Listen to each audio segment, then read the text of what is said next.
Միացյալ Նահանգները ունենալով հսկայական գազի եւ նավթի պաշարներ, ինքը արդեն 2019 թվականից այս կողմ էլ կարիք չունի համաշխարհային նավթի եւ գազի։ Ինքը արդեն ինքնաբավ տնտեսություն ունի էներգետիկ առումով։ Այդ իսկ պատճառով շատ կարևոր է Միացյալ Նահանգների համար, որ կարողանա ճնշել Չինաստանին, որը իր հիմնական մրցակիցն է լինելու ապագա համաշխարհային համակարգում։ Որպեսզի կարողանա ճնշել, Միացյալ Նահանգները սկսել է դեռևս 2011 թվականից այս կողմ բոլոր այն երկրները, որոնք որ նավթ եւ գազ են մատակարարում Չինաստանին, այդտեղ իրականացան տարբեր հեղափոխություններ, հեղաշրջումներ, գունավոր հեղափոխություններ, արաբական գարուն եւ մոտեցումներ։ Այն ինչ որ հիմա կատարվում է Իրան-Միացյալ Նահանգներ հարաբերությունների վրա, հիմնական խնդիրը նավթն է, ոչ թե միջուկային էներգետիկ ծրագրերը կամ հրթիռային ծրագրերը։ Եթե Իրանը համաձայնվի, որ նավթ այլևս չի մատակարարելու Չինաստանին կամ կմատակարարի այնպես, ինչպես որ Միացյալ Նահանգներն է ուզում, այստեղ տեղի կունենա ժամանակավոր դադար։ Կամ Իրանը պետք է համաձայնվի, որ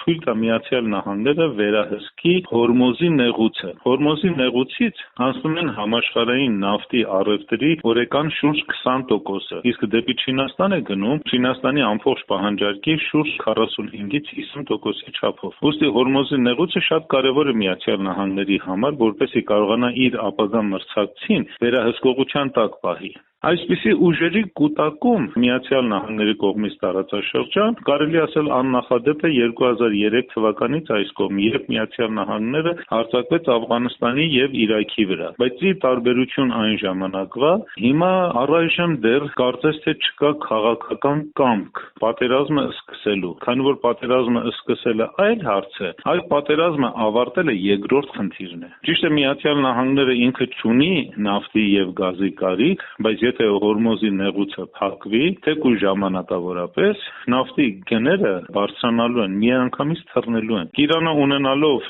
շուրջ 10,000 հրթիռ, հեռահար հրթիռներ եւ շուրջ 20,000 անօդաչու թռչող սարքեր տարբեր տիպի, ինքը լուրջ վտանգ է ներկայացնում։ Ինքը գիտի, իր ավիակիրները հեշտ թիրախ են Իրանի համար, քանի որ մի ավիակիրը կարիք չկա իրեն խորտակելու։ Ավիակիրի ուղղակիորեն իր թռիչքուղին վնասվի, որը հեշտ կարելի է վնասվել հրթիռների միջոցով, ասեն այդ ավիակիրը դառնում է մետաղի ջարդում եւ ինքը ոչ մի բանի պետք չի, ինքը պիտի գնա տարիներով կանգնի վերակառուցման աշխատանքների։ Եվ եթե այդպիսի մի դեպք պատահի, կամ ասենք F-35 կամ F-22 ամերիկյան ինչ-որ մի ինքնաթիռը, որ իրենք համարում են գեր զարգացած, դրանք հարվածվեն Իրանի կողմից, ամբողջ Միացյալ Նահանգների հեգեմոնիան է հարցականի տակ գնալու։ Եթե լայնամասշտաբ պատերազմը, որի հավանականությունը շատ քիչ է Իրանի պարագայում, լայնամասշտաբ պատերազմը սկսվի, դժվար է ասել, թե ինչքան մարդ է Իրանից հեռանալու։ Կարող է դա լինել ընդամենը մի քանի տասնյակ հազար կամ 100,000 մարդ, քանի որ իրանցիները իրենց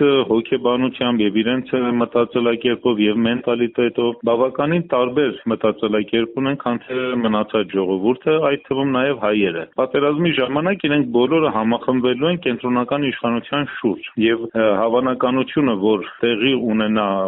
փախստականների, այսպես ասած, հոտ զանգված դեպի դուրս, բավականին քիչ է։ 12-օրյա պատերազմը դա ցույց տվեց, որ ընդամենը մի քանի հազար հոգի էին դուրս եկել Իրանից, իրանցիներ, եւ եկել էին Հայաստան կամ Թուրքիա, իսկ մնացած արաբական երկրները շատ քիչ էին գնացել։ Նույնն էլ հիմա է լինելու։